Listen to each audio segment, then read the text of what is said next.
Hey, ici Fatal Mario et aujourd'hui, voyez-vous, est une vidéo assez exceptionnelle car j'ai réussi à prendre mon DeLorean et à trouver l'Oasis. Essayons-le ensemble.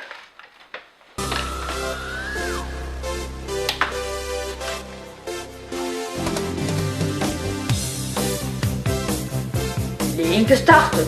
Oh, je découvre le secret de l'univers. Je découvre Minecraft. Je sais qui c'est la poule. Oui, on connaît, je sais tout désormais. C'est magnifique, c'est un spectacle génial. Jamais je ne saurais l'oublier. Oh, merci Doc, merci le DeLorean. Ouais, c'est bien beau tout ça, mais on s'en fout un petit peu, nous. On veut voir le film Ready Player One. Commencez alors. Critique de film par Fatal Mario. Juste avant de commencer la vidéo, je tiens à vous préciser qu'il n'y aura aucun spoil. Donc pour ceux qui n'auront pas encore vu le film, vous pouvez la regarder. Au contraire, cette vidéo vous est dédiée afin de vous expliquer qu'il faut aller le voir au cinéma. C'est vraiment une occasion. En fait, tout ce qu'on dira de cette vidéo, c'est que le futur c'est de la merde. Les gens, comment est-ce qu'ils font pour oublier leurs soucis? Ils prennent l'Oasis, une invention de James Hallyday. James Hallyday, c'est pas le fils à Johnny. On va arrêter avec cette blague parce que ça va vraiment finir par me gaver. Donc bon, je crois que dans cette vidéo, il n'y a plus de secret, plus de mystère, puisqu'on va parler du 41e film de Steven Spielberg. Je suis allé voir il y a quelques jours au cinéma et franchement ça envoie. Je vous parle bien évidemment de Ready Player One, réalisé par Steven Spielberg. Je reste assis là, dans cet endroit minuscule. Il n'y a nulle part où aller. Nulle part. Sauf l'Oasis.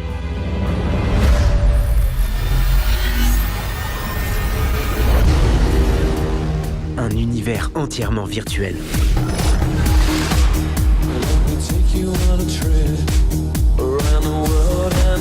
Les gens vont dans l'Oasis pour pouvoir faire ce qu'ils veulent. Alors avant de commencer à parler du film, et si on parlait plutôt de moi et de comment s'est déroulée ma séance. Donc voyez-vous, j'étais assis sur un fauteuil de cinéma, tout aussi élégant mais un petit peu plus molletonné certes. Je me suis alors installé, il y avait quelques gens qui parlaient en face, mais bon, ce n'était pas important, je savais que le film serait juste génial. Le film qui dure d'ailleurs quand même 2h19, ce qui est quand même plutôt long. Alors je me suis installé et j'ai commencé à regarder. J'ai beaucoup souri pendant le film, je dois vous l'avouer. Et 2h19 plus tard, lorsque je me suis levé, j'avais l'impression que je venais à peine de m'asseoir. Ça, mes amis, c'est Ready Player One.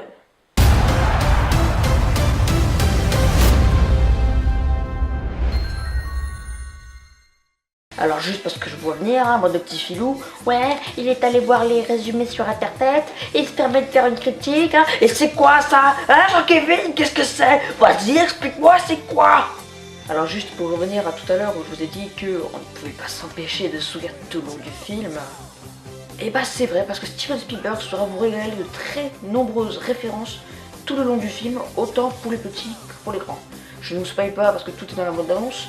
Nous aurons affaire par exemple pour les plus jeunes à Tracer, le personnage d'Overwatch, comme pour les un peu plus vieux, parce que voilà, c'est pas vieux non plus. Hein. Pour les un peu plus vieux, nous aurons affaire au Géant de Fer, qui est un classique aussi, un ancien dessin animé de Steven Spielberg. Nous aurons aussi la DeLorean. Enfin bref, autant pour les petits que pour les grands, vous serez juste émerveillés de voir tous vos fans à l'écran. Chose qui a aussi été une complication à sa réalisation, puisque quand Ernest Cline a fini d'écrire l'adaptation cinématographique de son roman, aucun producteur de cinéma ne voulait le faire, puisque en fait il contenait tellement de références, chaque référence en fait coûte une blinde pour avoir le droit juste de la mettre en fait, que personne ne voulait faire le film. Sauf une personne, et vous l'aurez deviné, c'est Steven Spielberg, qui est allé voir le gars et qui a passé des mois entiers à récolter toutes les références pour pouvoir faire le film. Donc on peut remercier le petit Spielberg, hein, qu'on peut l'applaudir. Donc au final, Ready Player One c'est quoi? C'est le film qui contient le plus d'effets spéciaux que j'ai vu jusqu'à ce jour. Il est juste magique, incroyable. Pour en revenir aux effets spéciaux, c'est parfois de véritables tableaux. C'est même pas descriptif, faut aller voir au cinéma pour comprendre. Vous allez être émerveillé tout le long du film. C'est parfois ce sera de véritables tableaux, comme à d'autres moments ce sera des scènes d'action bourrées. C'est avec King Kong qui va surgir, la DeLorean qui va conduire. C'est vraiment incroyable. Allez le voir, arrêtez la vidéo, allez le voir au cinéma. Enfin non, laissez le live quand même, mais allez le voir au cinéma. Il le faut. Mais enfin bon, vous avez raison, je sais que vous y pensiez, ne mentez pas, vous avez que ça dans la bouche. Ça sert à quoi d'avoir des belles images si le son est pourri? Heureusement, ce n'est pas le cas. Nous avons faire une bande son rétro style années 80, juste magnifique, composée par Alan Silvestri, qui mine de rien avait quand même composé la musique de Forrest Gump, des 3 Retours à le futur, des Avengers, dont le prochain, de Lilo et Stitch aussi. Bref, la bande son, croyez-moi, elle déchire. D'ailleurs, des casseurs en vinyle, je le prends. Ouais, mais de toute façon, Steven Spielberg, en fait, il fait des films pour les jeunes, mais vus par les vieux, avec des références de merde et tout. Il aime pas les jeux vidéo, c'est un rat de bibliothèque. T'arrêtes de suite, c'est pas mon réalisateur préféré. C'est mon réalisateur préféré, tu l'insultes pas, ok? Juste pour vous dire que Steven Spielberg, c'est pas n'importe qui pour faire un film sur les jeux vidéo. Il affirme que depuis toujours, c'est un gros geek, mais vraiment. D'ailleurs, pour ceux qui connaissent Medal of Honor, c'est un FPS qui avait révolutionné à l'époque le FPS, surtout en solo. Bah, en fait, il a participé à ses réalisations. Le gars, c'est vraiment le gros geek de première. Regarde, c'est écrit là. Juste ici, là, tu vois? C'est écrit. Je suis fier d'être un geek. Steven Spielberg. Je ne te mens pas. D'autant plus que l'article sur le magazine 20 minutes affirme que Steven Spielberg voulait passer le message dans son film que la réalité valait mieux que le monde virtuel. Il affirme aussi que la réalité virtuelle lui fait peur, ce qui explique beaucoup de choses. Mais je vous laisserai juger de cette conclusion quand vous aurez vu le film. Croyez-moi, ça vaut mieux. Et donc, tout ça pour vous dire que Ready Player One, c'est un film super sympa à aller voir au cinéma.